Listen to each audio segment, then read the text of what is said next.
Peace and love, y'all. Thank you for joining this video. If you joined this video, then it was because you were guided here. So before we start, we are just going to take 3 quick breaths so that you can center, I can center, and you can receive the message. So we're going to inhale, exhale, and one more.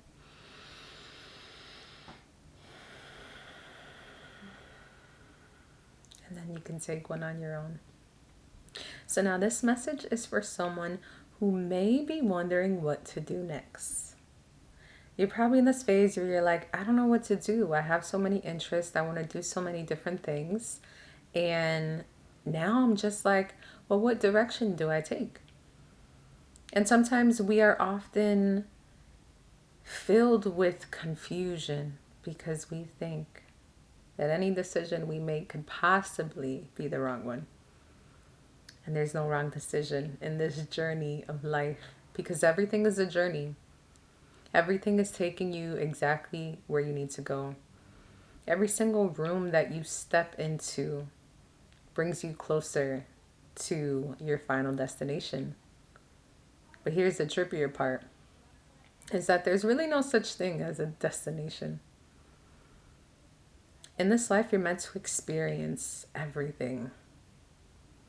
You're meant to live and expand. And you can have many interests. And you can go very many different ways. But there's no such thing as wrong. All you have to do is pick. All you have to do is pick.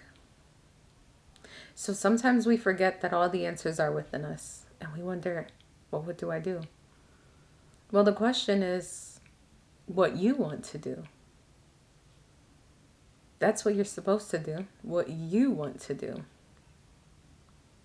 Sometimes we have to block out the outside noise. We have to block out what people suggest and what people think we would be good at and what people think we should do. We got to get away from the status quo and what our family thinks we should do. What our friends think we should do. No. See, the most important thing about life is to follow our hearts. We live within a world where following your heart is considered radical. Be radical. Follow your heart. There are too many people, far too many people that are working to work, that are working to live, that are working to survive. That's not a space to be in. And unfortunately, we live within a system that has normalized that. But I challenge you to follow whatever is in your heart. Even if it seems crazy. Even if it seems impossible. Sometimes we got to make our own path. Right? Because sometimes there's things that we want to do that hasn't been done. And that's why there's no blueprints. Because it hasn't been done. Maybe some of you are meant to create an entirely new experience for someone. Maybe you're meant to be in a service field, a healing field. Or you're meant to create like this creative outlet that no one has seen before. And you got to trust that. Because you won't see it anywhere